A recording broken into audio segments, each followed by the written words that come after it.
નમસ્કાર વિદ્યાર્થીઓ, chapter number 12 ઉદાહરણના દાખલાના solution તરફ આગળ વધીએ. Question number 1. જેમ પૃથ્વી સૂર્યની આસપાસની કક્ષામાં ભ્રમણ કરે છે, એટલે અહીંયા આપણે કેન્દ્રમાં સૂર્ય લઈએ છીએ અને એની આસપાસ પૃથ્વીને આપણે ભ્રમણ કરતી હોય એ રીતે દર્શાવીએ છીએ. પૃથ્વી એની આસપાસ પરિભ્રમણ કરે છે. તેમ પરમાણુ માટે આપણે કેન્દ્રમાં લઈએ છીએ ધન ભારિત ન્યુક્લિયસ અને એની આજુબાજુ ઇલેક્ટ્રોન એ એની કક્ષાની આસપાસ પરિભ્રમણ કરે છે. હવે આપેલી માહિતીને આપણે સરખાવીએ. ઇલેક્ટ્રોનની કક્ષાની ત્રિજ્યા સ્મોલ આર તરીકે આપેલા છે 10⁻10 મીટર. સૂર્યમંડળના પરિમાણ એના જેવા લઈએ તો પૃથ્વીથી સૂર્ય છે અત્યારે નજીક હોય કે દૂર, પૃથ્વીની કક્ષાની ત્રિજ્યા આના માટે સ્મોલ આર લઈએ તો સ્મોલ આર ઈ આ કેટલા છે તો કે 1.5 × 10⁻11 છે. સૂર્યની પોતાની ત્રિજ્યા કેટલી છે તો કે 7 × 10⁸. સૂર્ય મુજબ ન્યુક્લિયસ છે. હવે ન્યુક્લિયસની ત્રિજ્યા એટલે આપણે Rn લખી અને ઇલેક્ટ્રોન માટે E આ કેટલી થાય તો કે 10⁻15 મીટર થાય. હવે આ એકબીજા પ્રમાણે કેવી રીતે સંબંધિત છે તો કે Re/Rn = 10⁻10/10⁻15 એટલે 10⁻+5 થાય. એને આપણે આની સાથે સરખાવીએ. આનો અર્થ આનો ગુણોત્તર એવી જ રીતે લઈ. આના માટે જે આર સ્મોલ ઈ છે એ આર કેપિટલ ઈ છે. તો અહીંયા શું થવું જોઈએ તો કે માટે Re/Rs = 10⁵ થવું જોઈએ. હવે Re અને Rsની કિંમત આપેલી છે. હવે જો ન્યુક્લિયસ મુજબ હોય તો શું કિંમત થાય એ આપણે મેળવવાનું થાય. ધારો કે ન્યુક્લિયસ મુજબ છે તો ભ્રમણ કક્ષા આપણે એમનેમ રહેવા દઈએ. સૂર્ય માટે ત્રિજ્યા કેટલી આપેલી છે તો કે 7 × 10⁸ = 10⁵. Re = 7 × 10⁻13 થાય. કોના મુજબ તો કે આ આપણે જે મેળવ્યું એ પરમાણુ મુજબ, પરમાણુની સાઇઝ મુજબ આટલી થવી જોઈએ. હવે ખરેખર છે કેટલી તો કે ખરેખર છે Re = 1.5 × 10⁻11. પરમાણુ મુજબ Re અને વાસ્તવિક Re કેટલા થાય તો કે પરમાણુ મુજબ 7 × 10⁻13 અને વાસ્તવિક 1.5 × 10⁻11. એટલે પરમાણુ મુજબ જે થાય છે એના કરતાં આ કેટલા થાય તો કે 1.5/7 એટલે 15×5 = 75. એપ્રોક્સિમેટલી 4.66 × 10⁻2 થશે. કઈ તો કે Re વાસ્તવિક.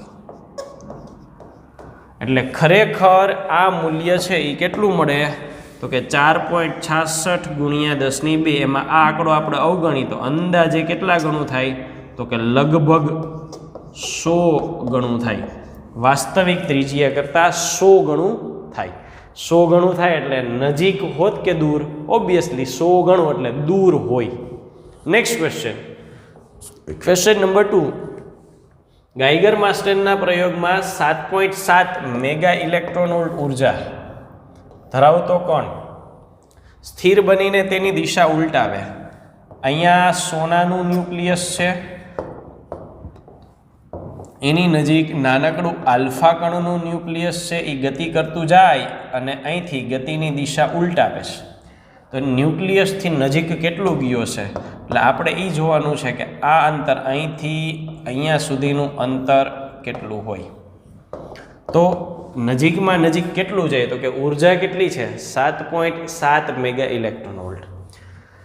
એટલે ગતિ ઉર્જા અથવા તો સ્થિતિ ઉર્જાનો ફેરફાર આપણે જોવો પડે. તો ઉર્જા આપેલી છે 7.7 મેગા ઇલેક્ટ્રોન વોલ્ટ. તો તો સ્થિતિ ઉર્જા મુજબ 1/4πε0 આના પરનો વિદ્યુતભાર સોનાનો વરખ હોય તો 79 E, આલ્ફા કણનો વિદ્યુતભાર 2 E, અંતર તો કે R શોધવું, સ્થિતિ ઉર્જા લીધી 7.7 મેગાની 10⁶ ઈનો ઈ એમનમ રાખીએ અને વી એમનમ. ઈનો ઈ એટલા માટે એમનમ રાખીએ, અહીંયા 2 વખત વી છે એટલે એકાદો ઈ આપણે અહીંયા કેન્સલ કરી નાખીએ એટલે આપોઆપ આ જૂલમાં ફરી ગયું. તો R ઇઝ ઇક્વલ ટુ હવે શું બાકી વધે તો કે 7.7 ગુણ્યા 10⁶ અહીંયા 79 × 2 એટલે 158 ઈ એટલે 1.6 ગુણ્યા 10⁻19 4πε0. ચાલો આ સાદુરૂપ આપીએ, સોરી અહીંયા થશે 1/r એટલે 4π 8.85 × 10⁻12. આ ધ્યાન રાખવું 1/r મળશે અને પછી એના ઉપરથી r મેળવીએ મીટરમાં તો અંતર મળી જશે. નેક્સ્ટ ક્વેશ્ચન ઉદાહરણ 3. પ્રાયોગિક રીતે એવું જણાયું કે હાઇડ્રોજન પરમાણુને પ્રોટોન અને ઇલેક્ટ્રોન માં છૂટા પાડવા માટે 13.6 ઇલેક્ટ્રોન વોલ્ટ ઉર્જાની જરૂર પડે છે. તો હાઇડ્રોજન પરમાણુમાં ઇલેક્ટ્રોનની કક્ષીય ત્રિજ્યા અને વેગ કેટલો થાય એ આપણે શોધવાનું છે. તો ઉર્જાના સમીકરણની વાત કરીએ. ઉર્જાનું સમીકરણ E ઇઝ ઇક્વલ ટુ શું થશે તો કે ઉર્જા E is equal two -1/8πε0/r ZE × E. Hydrogen હોય તો હાઇડ્રોજન માટે આપણે Z ઇઝ ઇક્વલ ટુ 1, બાકીની તમામ કિંમત મૂકો. E તરીકે 13.6 ઇલેક્ટ્રોન વોલ્ટ છે એટલે 13.6 ગુણ્યા 1.6 ગુણ્યા 10⁻19 મૂકી અને જૂલમાં ફેરવો તો આમાંથી ત્રિજ્યા મેળવવા માટે ત્રિજ્યાને કરતા બનાવીએ તો R is equal to 1/8πε0 Z તરીકે 1 E²/E. ઈની કિંમત છે 8πε0, અચળાંકો છે E 1.6 ગુણ્યા 10⁻19 આટલા મીટર ત્રિજ્યા મળે. બીજો પ્રશ્ન છે વેગની ગણતરી કરો.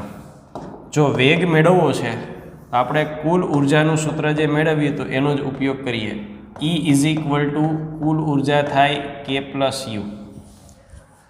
પછી બીજું સ્વરૂપ શું છે તો કે K + Uમાં આ -K અથવા તો U/2 જેટલું થાય, જે આપણે થિયરીમાં પણ મેળવ્યું હતું. ચાલો 13.6 ઉર્જા ગુણ્યા 1.6 ગુણ્યા 10⁻19. અહીંયા વેગ જોઈએ છે એટલે ઋણ નિશાનીને આપણે અવગણીએ. 1/2 mv². દળ કેટલું ઇલેક્ટ્રોન માટે તો કે 9.1 ગુણ્યા 10⁻31 v².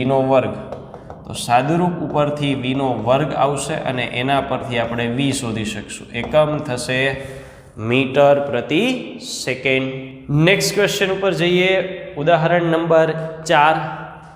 હાઇડ્રોજન પરમાણુમાં પ્રોટોનની આસપાસ ભ્રમણ કરતા ઇલેક્ટ્રોન વડે ઉત્સર્જિત પ્રકાશની પ્રારંભિક આવૃત્તિ પ્રચલિત વિદ્યુત ચુંબકીય વાદ અનુસાર ગણો. આપણે કોની તો કે ભ્રમણ કરતા ઇલેક્ટ્રોન વડે ઉત્સર્જિત પ્રકાશની આવૃત્તિ કોના વડે તો કે અહીંયા શબ્દ વાપર્યો છે પ્રચલિત વિદ્યુત ચુંબકીય વાદ. એના મુજબ આપણે આ ગણતરી કરવાની છે. પ્રચલિત ભૌતિકશાસ્ત્ર એટલે સામાન્ય ગતિશાસ્ત્ર આપણે વાપરવાનું છે. હવે ઇલેક્ટ્રોન છે એ વર્તુળાકાર ગતિ કરતું હોય અને જો એના ગતિપથની ત્રિજ્યા r જેટલી હોય તો ઝડપ v ઇઝ ઇક્વલ ટુ અંતર કોના જેટલું થશે પરિઘ જેટલું 2πr જેટલું, અને એક પરિભ્રમણ લીધું 2πr એટલે તો એના પૂરો કરવા સમય લાગે કેપિટલ T જેટલો થાય. તો v 2πr અને કેપિટલ T એટલે 1/v. તો આવૃત્તિ v ઇઝ ઇક્વલ ટુ છેદનો છેદ અંશમાં તો આ થશે v/2πr. તો આવૃત્તિનું સમીકરણ V/2πr જેટલું થશે. હવે આપણે V અને R ની કિંમત જોઈએ છે. ક્યાંથી મળશે? આગળનો દાખલો જ આપણને મદદ કરશે. અહીંયા કીધું જ છે કે બેઝિક ઉર્જા 13.6 ઇલેક્ટ્રોન વોલ્ટ જોઈએ છે. કક્ષીય ત્રિજ્યા અને વેગની ગણતરી કરો. અર્થાત દાખલા નંબર 3માં જે રીતે ત્રિજ્યા અને વેગ મેળવ્યા એ જ ત્રિજ્યા અને વેગ દાખલા 4માં વેગ અને ત્રિજ્યાની જગ્યાએ મૂકવાના છે. એની બદલા કિંમત મૂકો એટલે આ આન્સર એકમ થશે હર્ટ્ઝ. નેક્સ્ટ ક્વેશ્ચન દાખલા નંબર 5. પૃથ્વીની આસપાસ 10 કિલોગ્રામનો એક ઉપગ્રહ 8000 કિલોમીટર ધરાવતી વર્તુળાકાર કક્ષામાં દર 2 કલાકે એક વખત પરિભ્રમણ કરે છે. બોહરનો કોણીય વેગમાનનો અધિતર્ક હાઇડ્રોજન પરમાણુના ઇલેક્ટ્રોનની જેમ જ ઉપગ્રહને પણ લાગુ પડે છે એમ ધારીને ઉપગ્રહની કક્ષાનો ક્વોન્ટમાંક શોધવાનો છે. હવે બેઝિક સૂત્ર શું થાય? તો કે બોહર કહ્યું એ મુજબ આ સૂત્ર થાય કોણીય વેગમાન L = mvr અને એને સ્વરૂપ આપ્યું nh/2π જેટલું.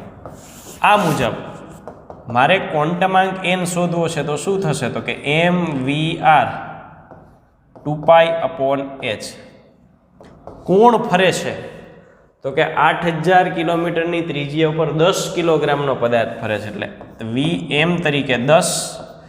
વેગ અહીંયા આપેલો છે તો કે આપણને એવું કીધું છે કક્ષામાં દર 2 કલાકે એક વખત પરિભ્રમણ, એટલે જો આ આપણને ડેટા મેળવવામાં મદદરૂપ થશે.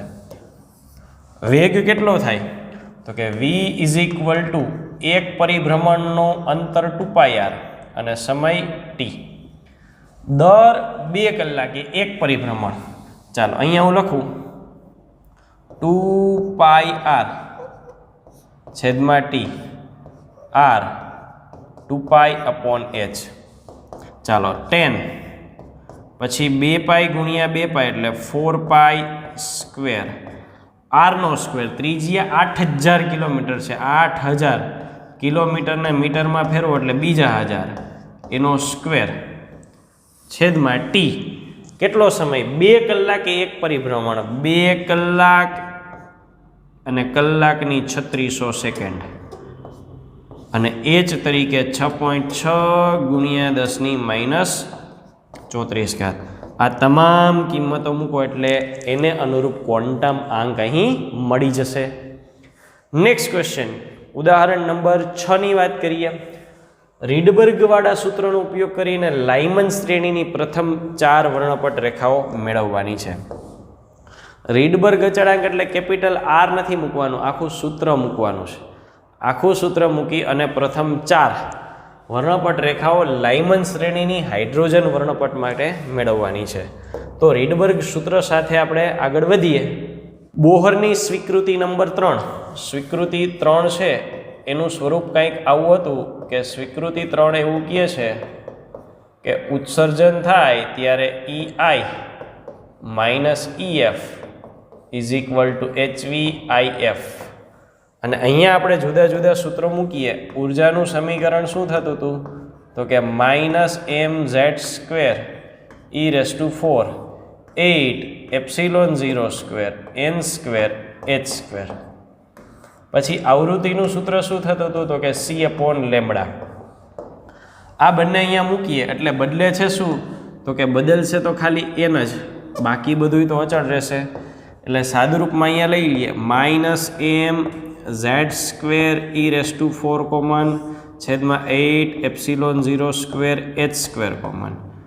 પહેલામાં EI છે તો 1/ni નો સ્ક્વેર પછી 1/nf નો સ્ક્વેર = hc⁻IF.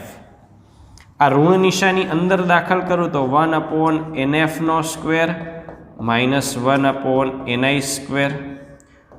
અહીંયા 1/λIF જ રાખું તો h અને c બે અહીંયા આવી જશે એટલે અહીંયા mz² e⁴ 8c⁻02 h³.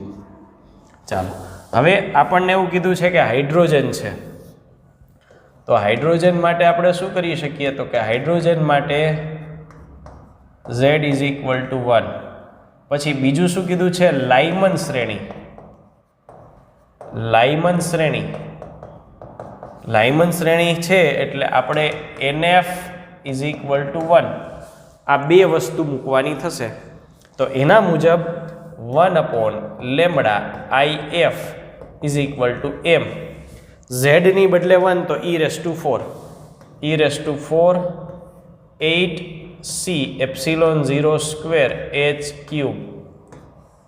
1/1² - 1/ni². હવે પ્રથમ 4 કીધી છે એટલે આપણે ટોટલ 4 ગણતરીઓ થશે. પહેલામાં તો કે ni = 2 મૂકો, પછી ni = 3 મૂકો, પછી ni = 4 મૂકો અને પછી ni = 5 મૂકો. બાકીની કિંમતો તો કે m એટલે ઇલેક્ટ્રોનનું દળ 9.1 × 10⁻31, e તરીકે 1.6 × 10⁻19, 8 c તરીકે 3 × 10⁸, ε0 8.85 × 10⁻12 અને h 6.6 × 10⁻34. આ પાર્ટ તો બધામાં સરખો જ રહેશે.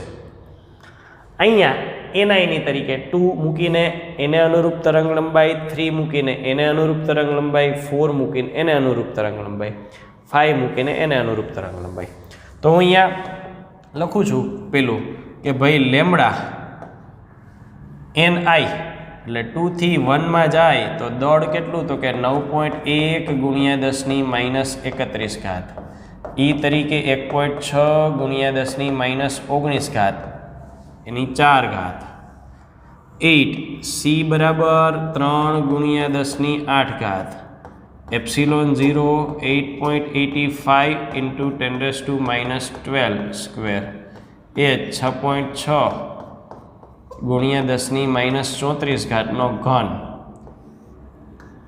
આ થશે 1/1 અને અહીંયા ni ની બદલે 2 મૂકો એટલે 2 નો વર્ગ 1/4. આ 1/λ મળશે. 1/λ પછી સાદુરૂપને અંતે તમારે લેમ્બડા મેળવવાનું થશે. સેમ પ્રક્રિયા બધામાં રિપીટ કરવાની.